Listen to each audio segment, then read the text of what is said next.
I'll give you my NFC breakout players. So a couple days ago, I gave you my AFC players. Every player who I thought was going to break out in the AFC. So if you're an NFC fan, now is your time. But if you're an AFC fan, check out that video after you finish this one so you know what the competition looks like at least. And before we get into this video, I must say, you got to check out Dubby. These are my energy drinks. They're right over here behind me. They have been great, man. One of their most delicious drinks I've ever had. Cost efficient, about $1 a drink, which for energy drinks, you can't get anywhere close to that. And I have a discount code. Use code SHREDDER for 10% off your order on anything on their website. Check them out, dubby.gg. That's the link. Or you can click the link in the description below, and it will auto-apply the discount. So check them out. Don't forget to subscribe and like this video and my channel. It does help me out a ton, and it doesn't cost you a single thing. But if you want to support in a monetary way, go ahead and get you some Dubby while you're at it. Either way, let's get into this video.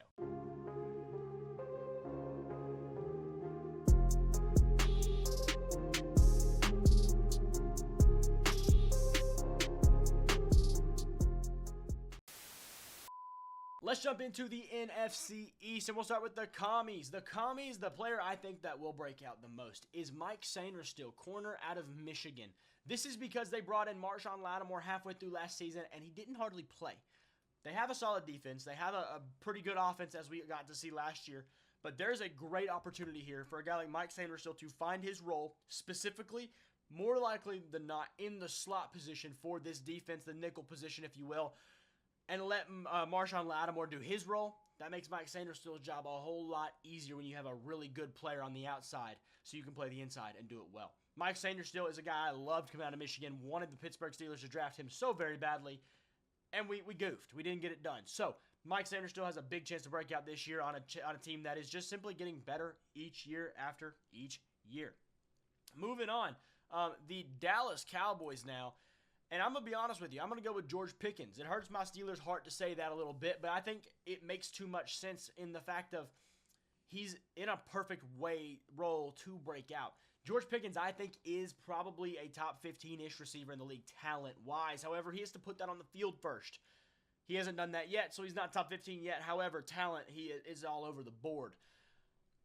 The situation he's walking into in Dallas is a pass-happy offense with a quarterback who likes to sling the ball around, Dak Prescott, and they already have a number one receiver. So the number one corner on every team is going to go ahead and guard CeeDee Lamb. George Pickens is going to get the favorable matchup in every single game, every single week. That is a massive role for George Pickens to take on, but if he has matured any, which maybe he has, maybe he hasn't, not my job to figure that out, this could be a massive jump for George Pickens to a point where we see him become a player that maybe few thought he could even become. This could be monstrous for George Pickens. Moving on from there, the Eagles. Go back to my 2024 draft content and check out one of my favorite players in that draft. His name's Moro Ojomo. He is in a situation where he's going to have a massive chance to break out in this Eagles team, mainly because of the loss of a few players. If you look at their team, they only lost defensive linemen before this coming year. Josh Sweat's gone. Milton Williams is gone. I feel like I'm missing somebody else, but they obviously don't matter that much. Moro Ojomo is going to take over Milton Williams' role. Brandon Graham, he retired. That's who it is.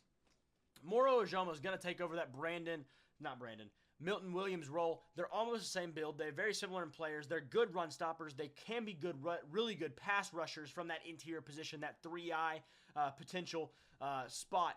And I think Moro Ojomo is going to do just that. He played a really big role at Texas that was very similar to this. And I think he's going to plug right into the Eagles and into their ridiculous, situation where everybody always pans out and the rich get richer. It always works out for them. And it's going to do it again. It's about to happen again. So I hope you're ready to enjoy that. Yeah, it's coming. So whether you think it or not, have fun. Finally, for the Giants, another defensive player here. We're going to go with Tyler Nubin. Tyler Nubin's a safety, and he's in a role to break out, mainly because of who else they brought in this year as well.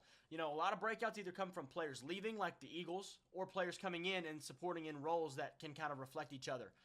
Who did the Giants bring in this year? Oh, I don't know, maybe Paulson Adebo, a good corner, and Javon Holland, a really good safety. That's two guys to help the secondary out, making Tyler Nubin's world a whole lot easier to manage. A smaller role, a more focused role, and a more active role where he can do the things he's good at. Javon Holland takes his role up, Paulson Adebo takes his role up, and Nubin is allowed to focus on the things that he needs to focus on in order to become a better NFL player. Makes perfect sense, will be a seamless transition. Tyler Nubin, great shot to break out this season.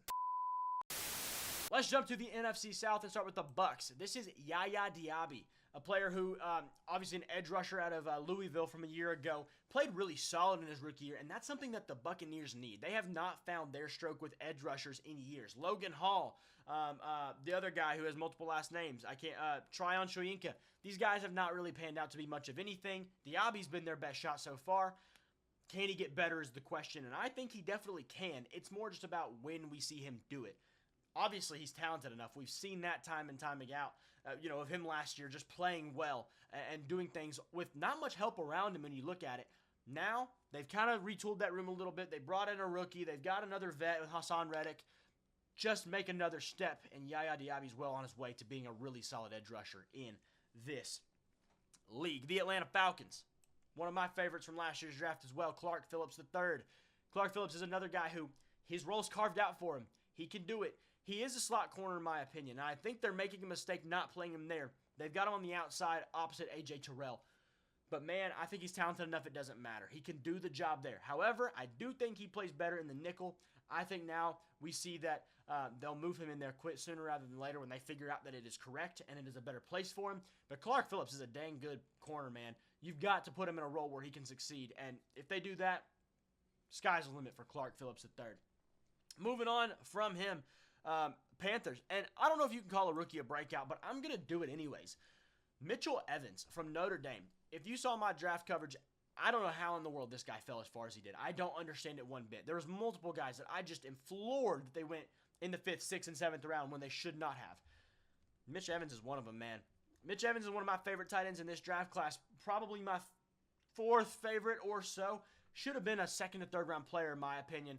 And he went down like in the 6th round to a team that needs a tight end presence. They don't have one. Tommy Trimble, Ian Thomas, and Jatavian Sanders didn't really do anything last year. They lost one of them.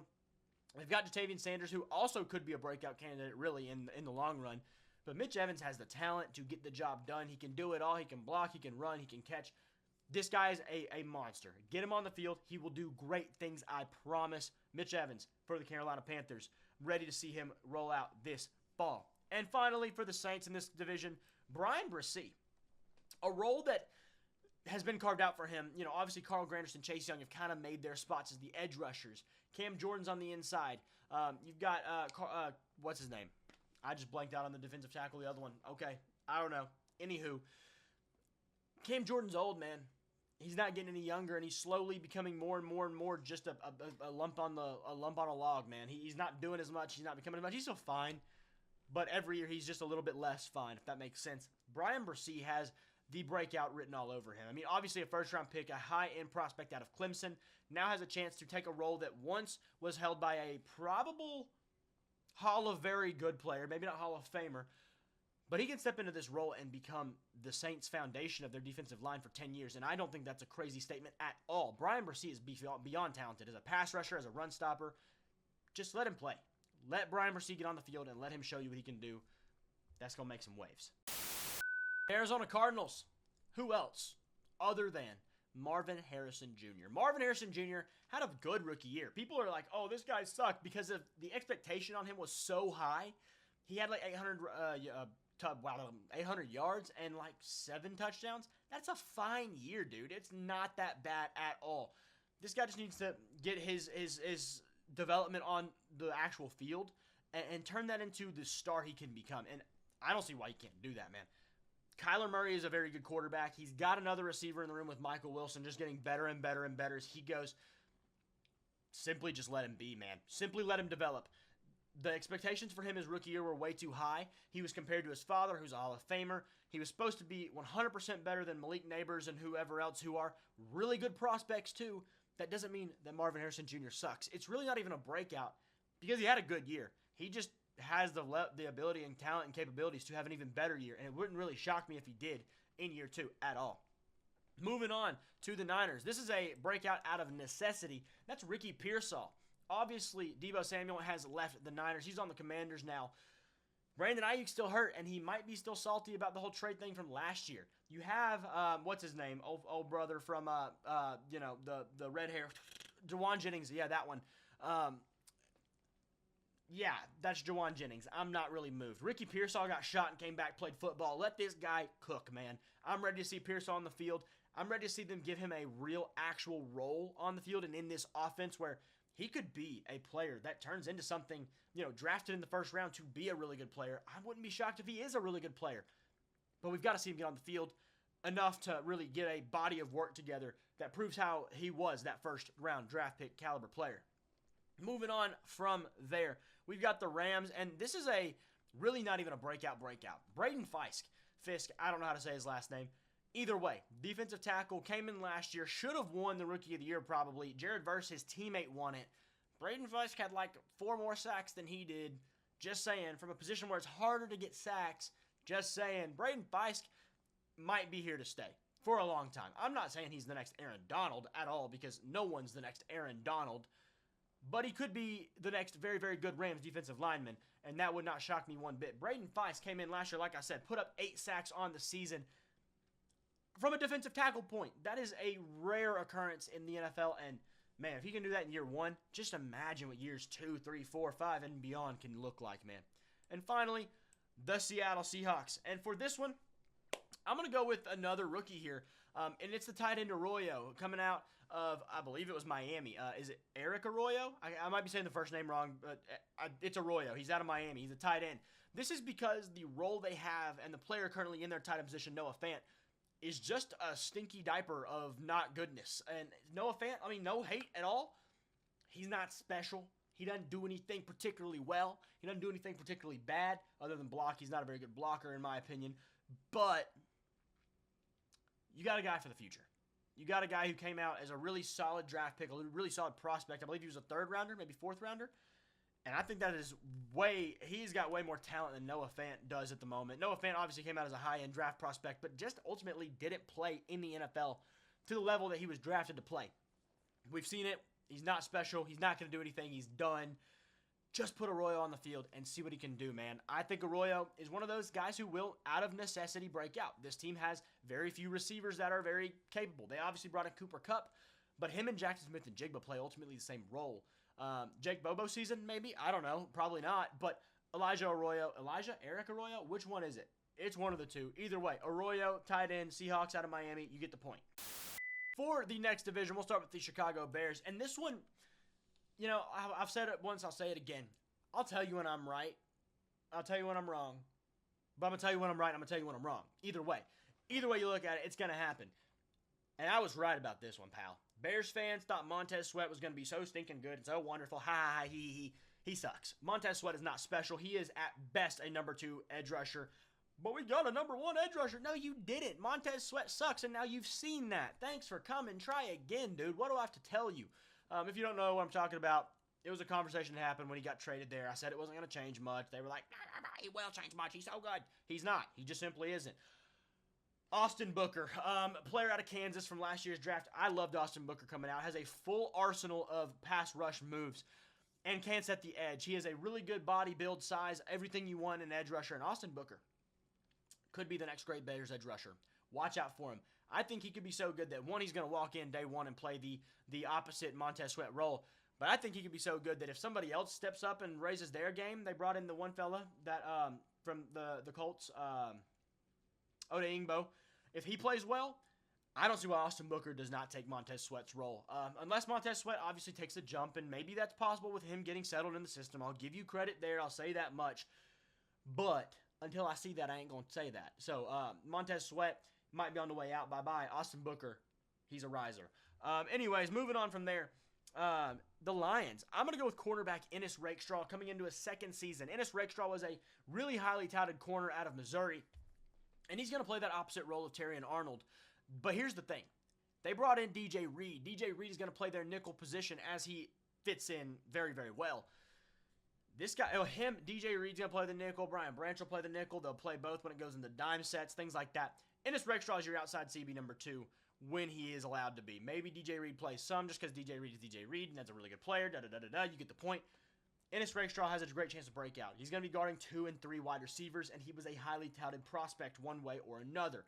Either way you look at it, Ennis Rakestraw has the ability to come in, play some very physical man coverage defense, and also step off. I think he's a very balanced corner, has the ability to play hands-on, to play off, to jump passes, to jump routes, do all the things, and the Lions, who love takeaways, are going to love this guy this year. Mark my words on that one.